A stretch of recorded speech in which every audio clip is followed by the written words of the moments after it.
Dati na wala pang water system, nagigib po kami sa puso namin, medyo malayo lang. Hirap kasi ako magigib kasi dami kong anak. Daming tubig dapat maigibin araw-araw. Sakit yung katawan mo sa ikaigib. Yung gastos namin, tag 25 pesos po yung isang galon. So marami kami, dapat araw-araw bili ka, araw-araw bili ka. Sobrang kapo sa budget. Kapag bibili ka araw-araw ng tubig na 20 pesos, marami po kong anak, 6 po yung anak ko. Tang way pa ang tubig ka barangay, nagagasto ko tag 150. Hindi ka man kasupot ka tubig kay hindi nagamit mo. Siyempre natural tubig nagamit, may pangtigang, may panglaba, may pangrigos, may kung imnan. Nagsaro kami ng tubig eh. Sige, saro ko din. Bakit bili ng tubig para doon daraan sa balay. Fertilizer ka budlay ang YT water system gid.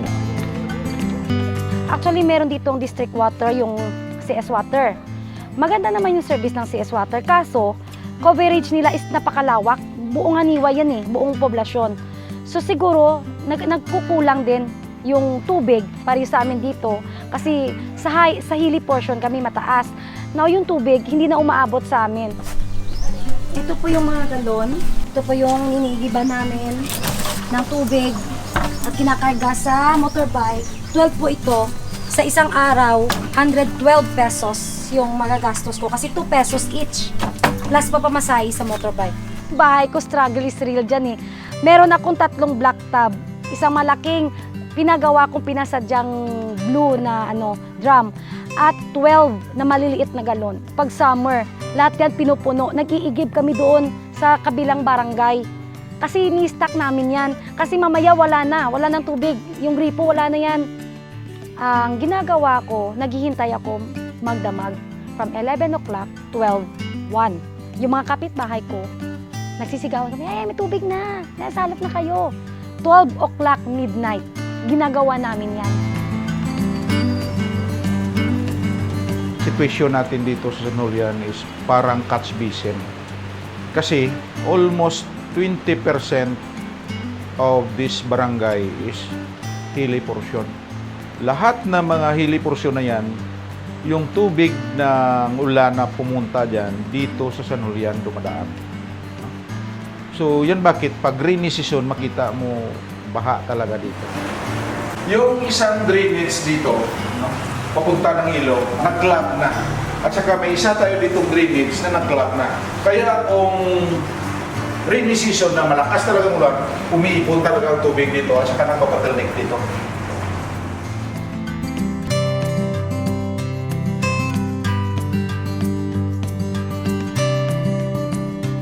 Talaga ang pinaka-problema dito is during time of rainy season, sobrang tubig. Pero during dry season, wala talagang tubig. I remember 2017, department heads of this municipality informed me, may project nag-grant para sa barangay ko.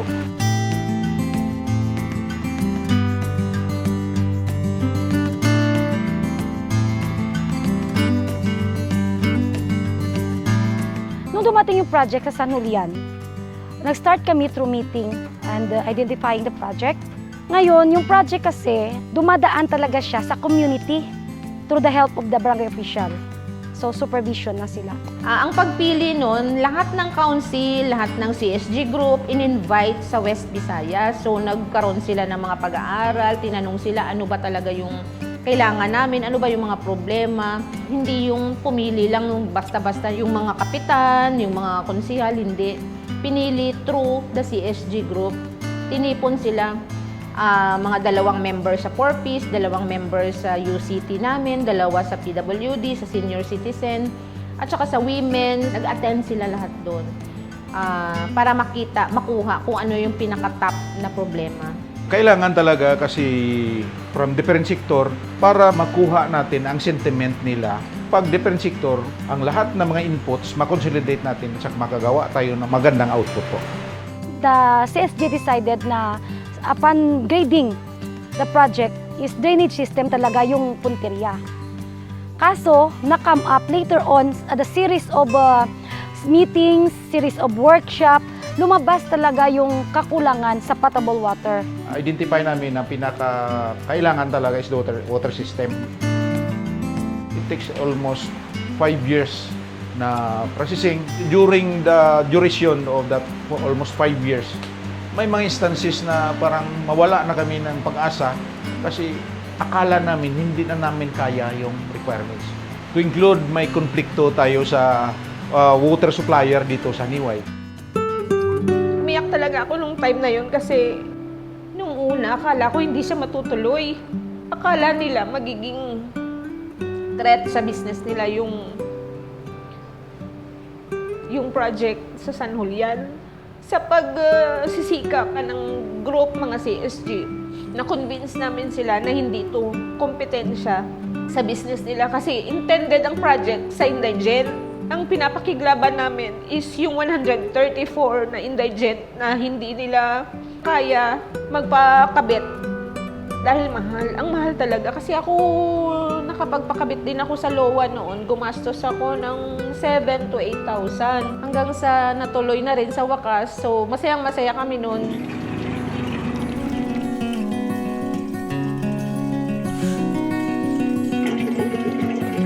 Yung project mismo, yung workers dito mismo sa barangay nang galing. Yung na-employed siguro mga out of 100, let's say mga 90, yung taga San Julian talaga. Sa ilang buwan na trabaho sa water system, ang laki ng tulong sa mga sa San Julian. Kasi pandemic yun eh. Ang galing talaga nang naitulong ng project na to. Kasi hindi lang pala tubig to eh. Employment rin pala to. Isa sa mga konsepto na nakuha namin, kung maulan, sobrang tubig. So why not na ng sobrang tubig magamit natin? During time na wala pang water system, no? Yung mga tao, no, from the rooftop, i-impound nila doon sa malaking drum ng tubig. So, yun ang naging konsepto namin, bakit hindi natin gayahin yun. Kaya naging dalawang project natin dito is the level 3 water system and the rainwater harvesting facility.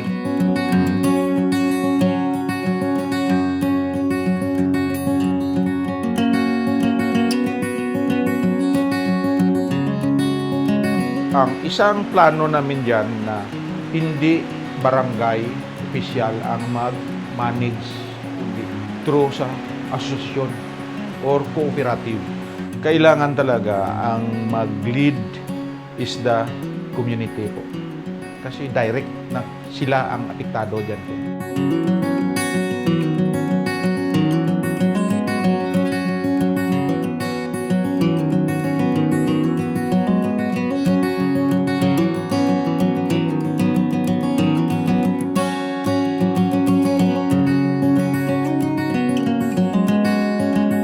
Pala talaga pag yung community na yung nakisali, iba kasi yung impact.